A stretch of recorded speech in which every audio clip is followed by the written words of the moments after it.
Hey there, CPO here, and today these sliders and rails are coming off and rock hard 4x4 boat side sliders are going on. Let me get these off first. I'll tell you more about those rock hard 4x4 sliders.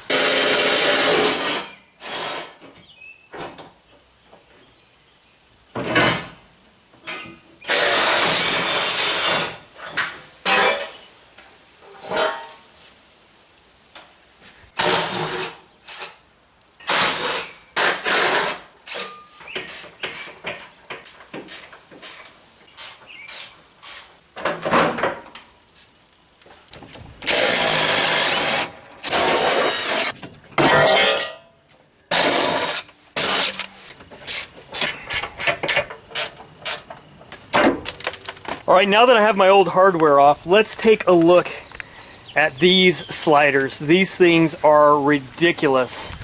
So, I was looking for the beefiest, most awesome sliders I could find.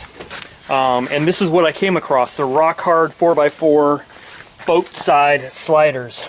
This is all going to be slide surface. It's basically a skid plate for the side of your vehicle, and super heavy duty. It's going to go frame all the way up to to the body. So and this is where this is not for the weak of heart. We are going to put rib nuts across this body line, but this adds a lot of weight. I'm not going to lie, it is super heavy, but I wanted something that I can slide on.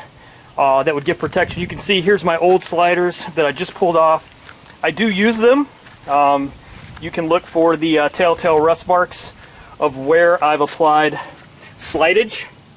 But I wanted something that would just be even more clean on the bottom. The other cool thing they did is they added in these high lift jack inserts, these cutouts. So you can stick a jack in there, the foot of your high lift, front and rear. So that's kind of cool. So anyway, I'm going to put this in. The instructions are pretty simple.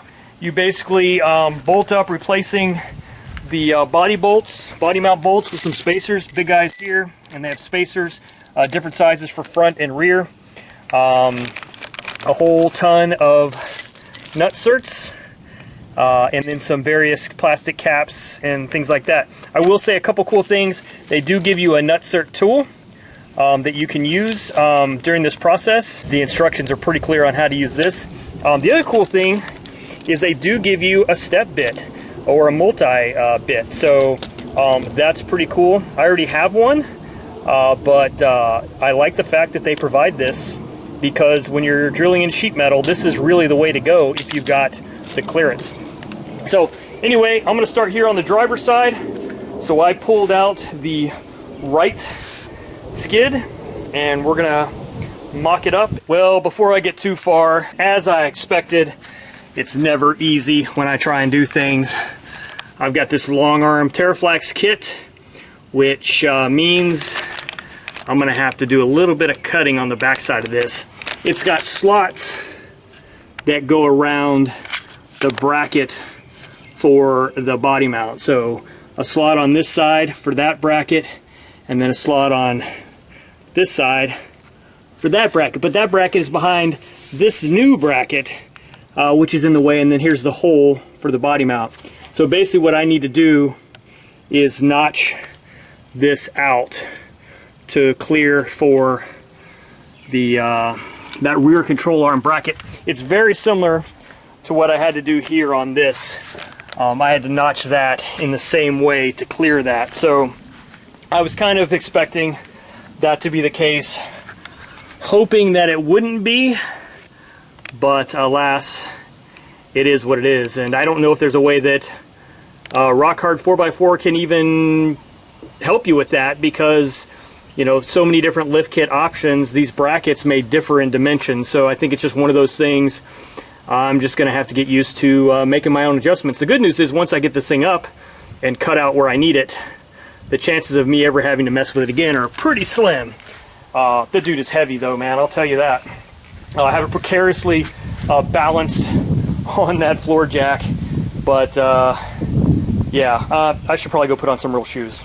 All right, so here's the part that I'm going to cut out. I just use a silver Sharpie, and as best as I can come up with without having it mounted, that's going to be the optimal cut. Basically what I need to do is make sure not only do I have it with enough room for it to clear, I need enough room for it to have some give back and forth. So I've got about 1/4 inch to 1/2 inch of clearance before I hit the actual long arm mount. So the good news is 99% of you who are watching this video to learn how to install these or to see how I did it will not have to worry about this. It's just you guys with long arms that are going to have to cut these corners off.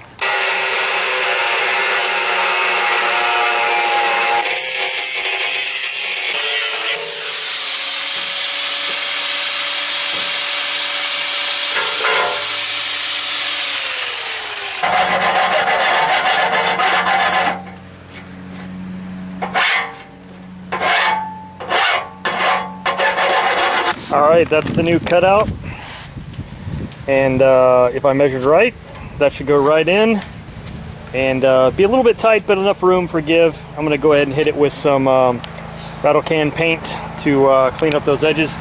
You can see though just how thick this steel is. Pretty impressive.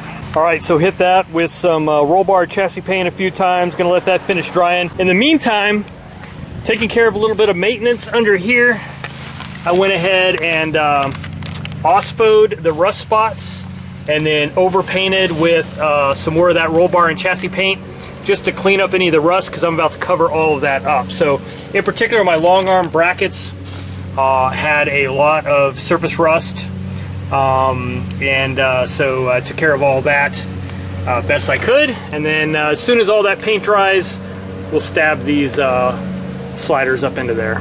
Look, OSHA and the internet will now be happy with me because I'm wearing shoes. All right, I'm gonna slip these little plugs in here before I do even the initial part of the install. And now we're going to bring it over here.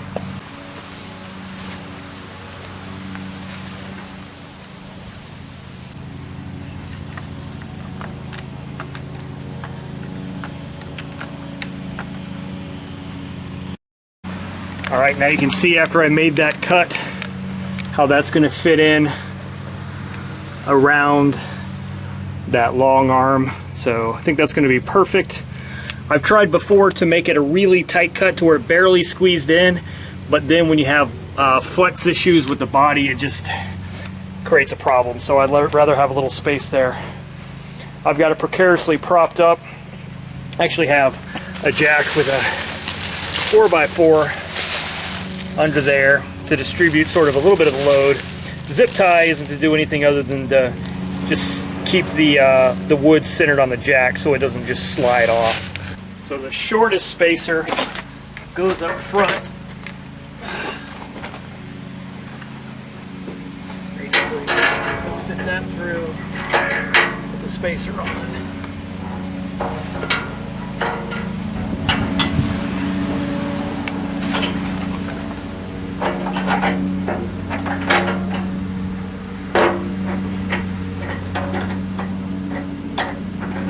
One of the longer spacers.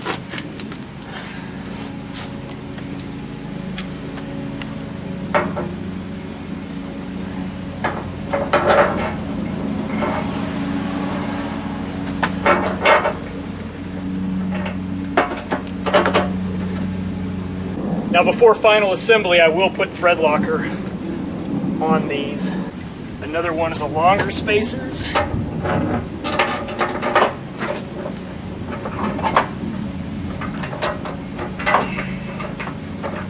Alright, should be able to let my jack down.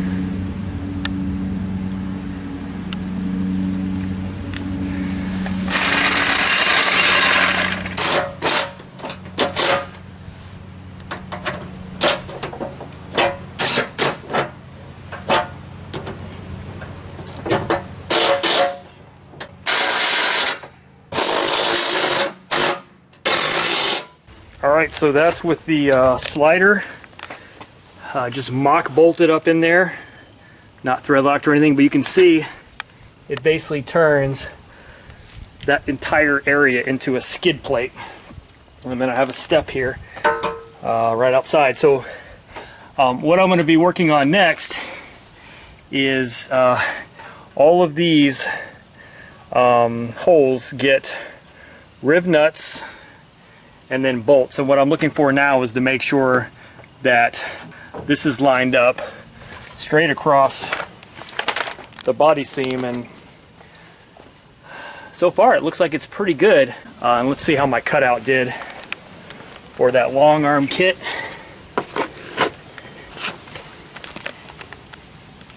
Yeah, it was like it was meant to be. That's pretty awesome. So this bolt's going to be a problem. We'll just leave that for later. But man, look at that. That's pretty awesome. Quite a bit more clearance too from my other sliders, actually. Impressively so. Alright, I marked my holes with a Sharpie, and now I'm just going to lower this down enough to where I can do some drilling.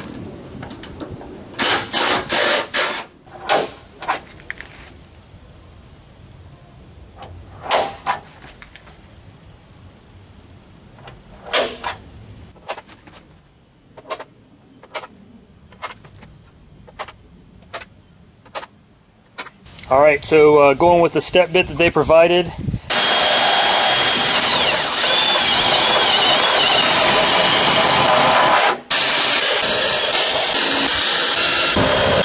Alright, now I'm going to run a straight bit through some of those double panels. Alright, starting in no particular order.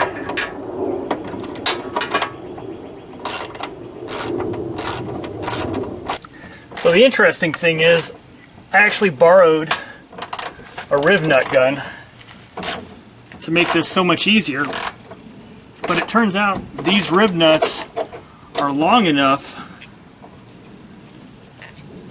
that the gun doesn't like it. Alright, there are a couple of places where you'll feel like the riv nut is pushed out a little bit as you tighten, and that's okay. It's basically because there's another layer of steel in there that's sort of getting in the way, but once it clears that, it'll pull itself back in. I experienced this a few times already, which is why I'm bringing it up. It feels super loose, but just watch what happens when it does finally tighten up.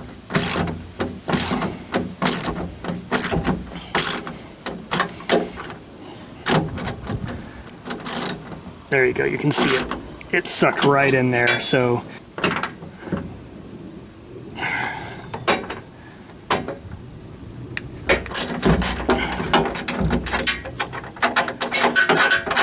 There you go. And that, actually, ladies and gentlemen, is the last riv nut I had to install. So there they all are. No issues with any of them. Everything went pretty smooth, so been pretty happy with the process. I'm going to blow out all of those metal shavings, and then we'll suck this thing back up and then put the bolts in. Alright, as I tighten these things down, I'm basically adding some thread locker to these bolts for the final install. So I did go ahead and decide to trim this some more to leave room to pull this bolt out.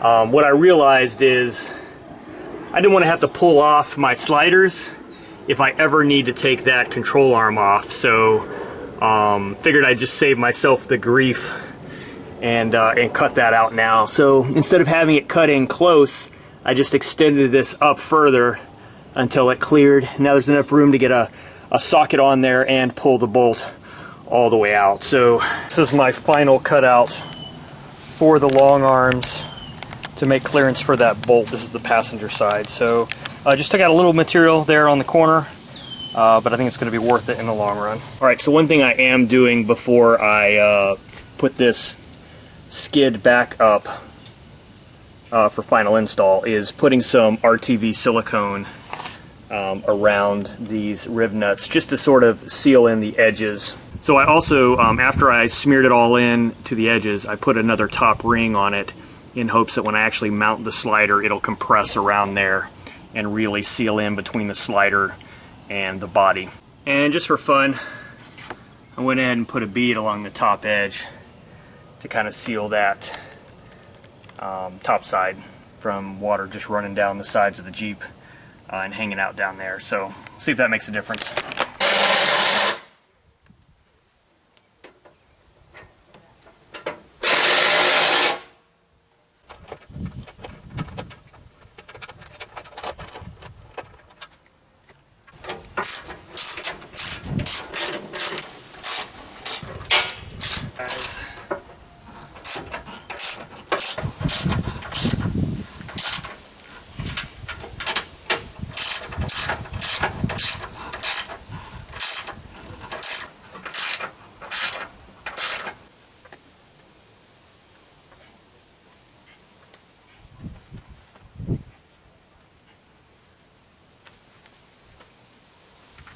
Okay, one last thing I want to do is torque these to 80 foot-pounds,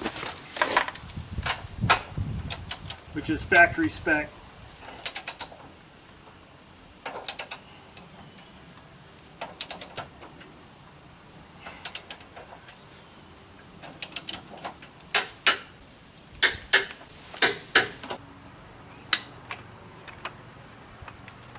While I have this lifted to get my riv nuts aligned, I wanted to show you the utility of this high lift jack slot. It's got two of them, one in the front, one in the rear. Allows you to take your jack and basically just slip it in there and jack your Jeep. The cool thing is also it doesn't seem to impact the doors, which is a good sign. One of the reasons I supplemented the rock sliders from the Rubicon rock sliders that I had on there with the Barricade body mount sliders is that the rock rails would flex up into the door frame when you jacked up the Jeep using them. But this, not a problem. So, but basically, like I said, I just lifted that corner so that I could get the alignment straight across for those body bolts, and then I'll install my riv nuts. Alright, let me show you an entire riv nut process for those of you who are unfamiliar and a little bit scared to partake in this. This has got to be one of the best riv nut hand tools I've ever used. It's got that built-in lock washer on the nut, but basically what you're going to do is just thread this screw until it's tight against the riv nut. The whole assembly is going to go inside the hole, and basically what you're going to do is just tighten this, and you'll see exactly how many times it takes me to turn this to get it tight. And see how it's all nice and loose. Watch here in a second. It will snug right up.